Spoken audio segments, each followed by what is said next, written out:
অতিরিক্ত শব্দ, stroke, heart attack, উচ্চ রক্তচাপ, কণ্ঠনালীর প্রদাহ, আলসার, মস্তিষ্কের রোগ, কাজ করার ক্ষমতা হ্রাস, বদমেজাজ বা খিটখিটে মেজাজ, ক্রোধ প্রবণতা, স্ট্রাইভিং দুর্বলতা, রক্তনালীর সংকোচন সহ মানসিক অসুখের ঝুঁকি বাড়ায়।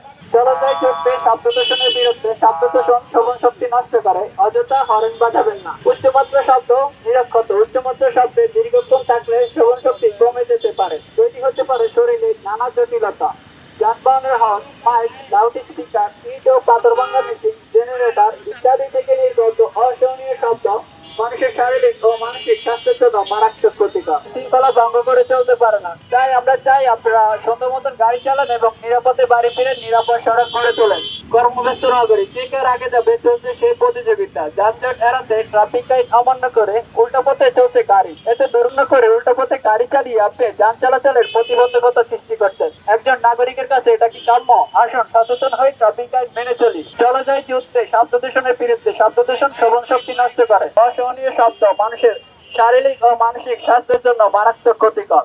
গাড়ি চালক, আপনি কি অযথাই হর্ন বাজাচ্ছেন? তাহলে আপনি আছেন সবচেয়ে বেশি ঝুঁকিতে।